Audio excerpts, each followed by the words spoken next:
Assalamualaikum warahmatullah. Jumpa lagi dengan sahabat Dukun Digital.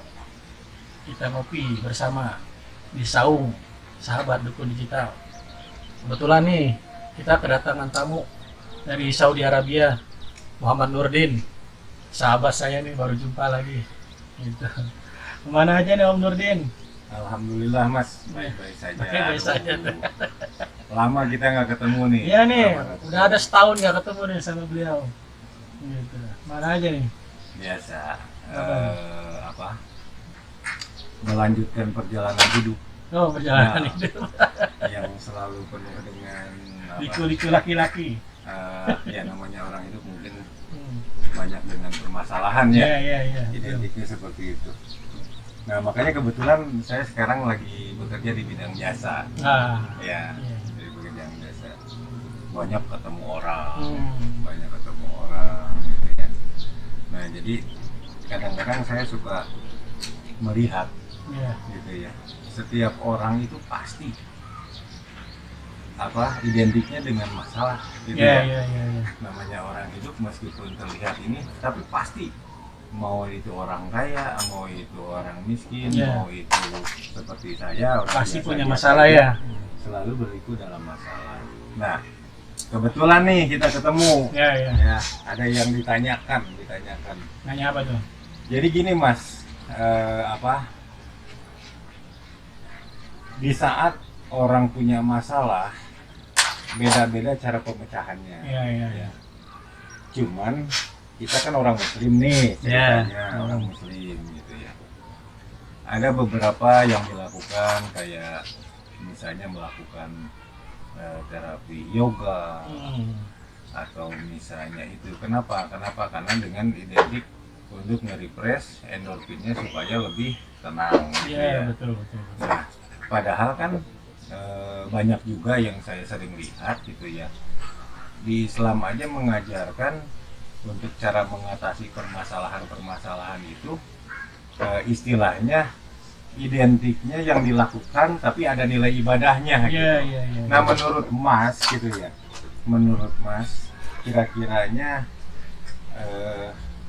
seperti apa yang bisa di-sharing di saat kita punya masalah Iya. tapi kita sifatnya mungkin orang banyak bilang mediasi gitu Iya, ya, iya.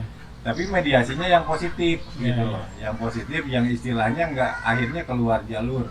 Betul, Mungkin betul. banyak juga orang kita yang istilahnya ngaji diri lah Iya, betul. segala macem lah gitu ya, tapi tidak menyalahkan karena itu memang domainnya mereka gitu ya. Menurut Islam sebetulnya untuk supaya kita menjalanin hari-hari kehidupan biar agak tenang itu bagusnya seperti apa solusinya? Iya. Setiap manusia yang hidup di dunia siapapun, mau kaya, mau miskin, ya mau kerjaannya apapun, semua pasti memiliki permasalahan dalam hidupnya. Yang tadi dibilang ada belajar dari yoga, itu artinya meditasi. Dalam Islam juga ada diajarkan, namanya itu wukuf qalbi. Wukuf qalbi apa? Artinya kita mampu mendiamkan hati kita dari sebuah keinginan-keinginan kita. Karena apa? Karena timbulnya satu permasalahan dalam hidup itu karena dari pikiran kita yang penuh dengan keinginan, dengan hasrat yang penuh dengan nafsu. Kalau kita dalam hidup, waktunya usaha ya kita jalankan usaha, tetap berikhtiar mencari kehidupan. Untuk apa? Untuk menghidupkan zahir kita. Wajib kita makan, wajib kita cari. Bukan berarti orang itu suci terus diam, enggak. Orang suci juga, orang ahli juga dalam bersuci dalam meditasi, dia waktunya yang jadi petani dia jadi petani, ke sawah dia macul, yang berdagang dia berdagang, yang dia bekerja bekerja. Artinya apa? Kita mengenal Tuhan itu bukan berarti kita disuruh diam, bukan, tapi tetap kita dalam perjalanan hidup tetap hidup. Nah, permasalahan itu tetap ada pasti.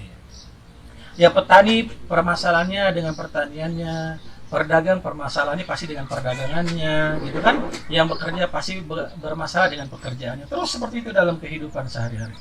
Nah, yang jadi permasalahan, kita mampu nggak membendung semua itu, semua yang ada di luar tidak masuk ke dalam diri kita.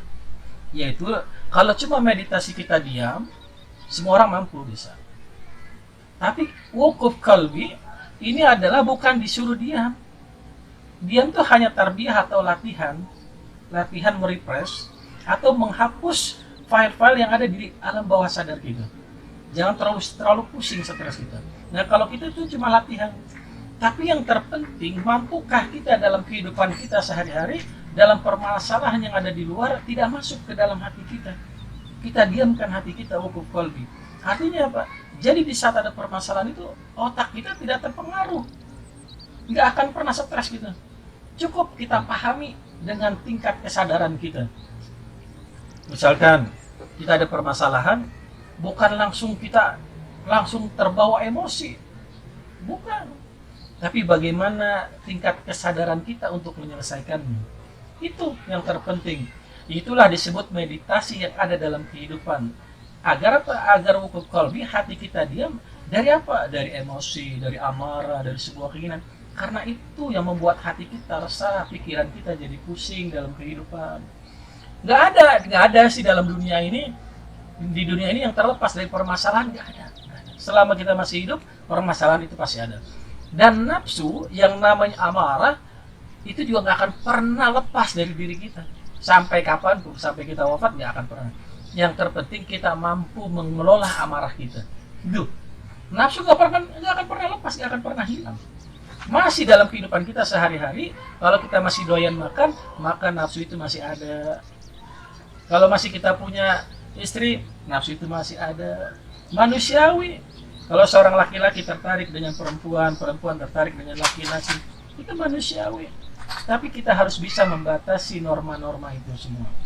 Mampukah kita? Ya kalau nggak belajar nggak akan pernah mampu gitu. Nah Begitu Om Nurdin. ini Mas, Gimana? mungkin ada tips ya. Ya. Kadang-kadang orang dengan tadi menarik juga buku kolbi. Buku kolbi nanti coba di dalam bahasa Indonesianya berarti maksudnya buku itu apa, kolbi itu apa, kan gitu ya biar jelas. Nah, stepnya itu kan kadang-kadang orang berdiam itu tahu-tahu lamunannya nggak bisa hilang gitu kalau Ya, lagi ya, dalam ya. permasalahan. Akhirnya ada yang kesurupan, ada Ya. yang seperti apa. Nah itu yang bisa kasih ini nggak sedikit share lah, mudah-mudahan bermanfaat Ya, ya, ya, untuk ya. rekan yang lain. Iya. Seperti apa teknisnya wukuf qalbi itu untuk supaya tidak terjadi hal-hal yang tadi saya ceritakan itu. Jadi akhirnya ngelamun, tungtungna ada yang kesurupan lah, segala macem lah, atau kadang-kadang saraf jadi gila lah, Ya, nah, ya, gitu ya. ya, ya. Jadi trik atau tips cara untuk wukuf qalbi itu stepnya seperti apa tuh? Ya, wukuf itu artinya diam. Dalam Islam, kita juga sudah diajarkan oleh baginda Rasul disuruh diam. Kalau kita baca Quran, ada yang namanya waqaf, berhenti diam. Kalau kita pergi haji di Makkah 9 Zulhijjah, itu kita disuruh wukuf di Arafah. Gitu kan? Juga diam. Kalau kita di masjid, ada yang namanya i'tikaf, kita diam. Sebenarnya kita sudah diajarkan disuruh diam.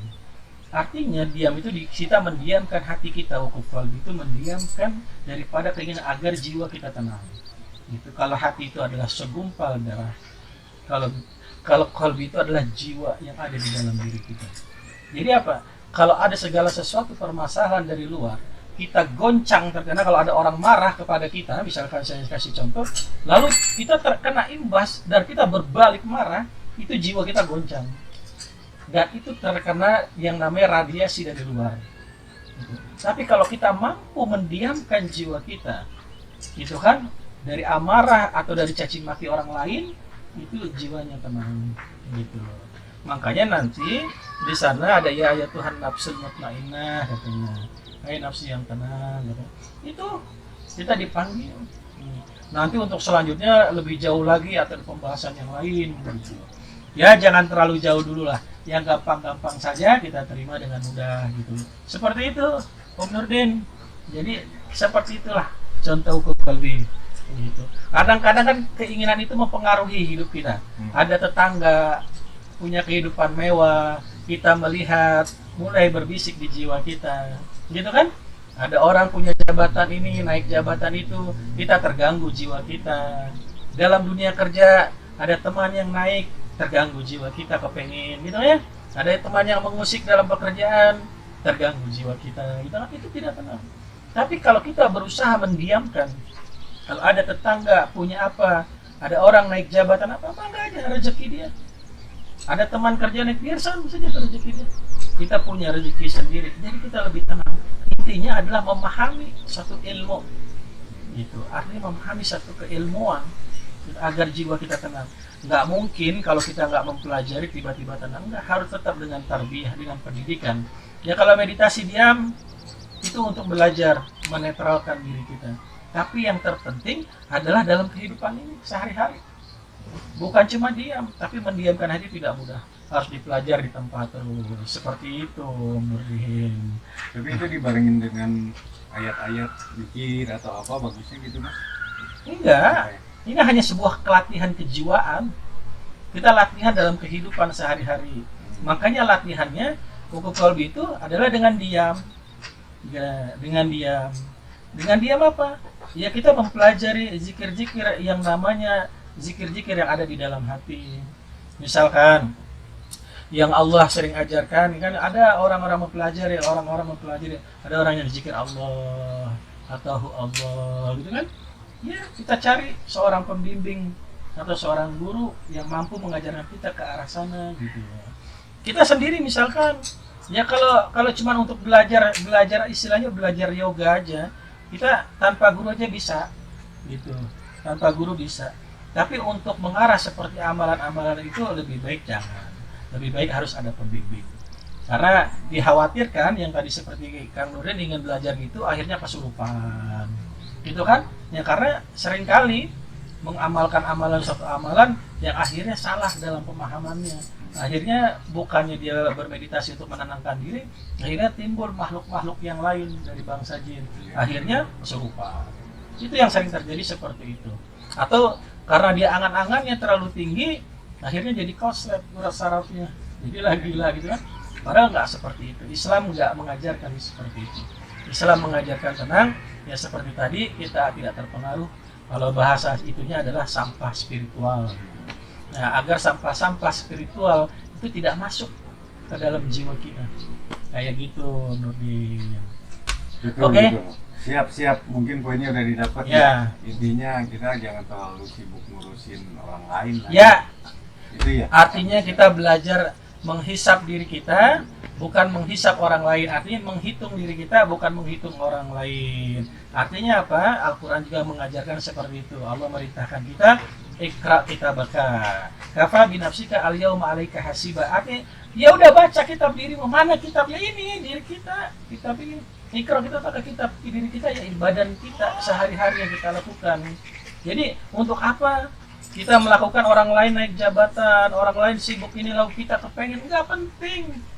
Itu menyakitkan hati kita sendiri. Justru kita dengan tenang menghisap diri kita kekurangan dan nggak perlu menuduh orang lain dan tidak perlu menyalahkan orang lain, tapi kita belajar menyalahkan diri kita. Kita belajar menuduh kita yang kurang. Agar apa? Kita akan selalu berlaku lebih.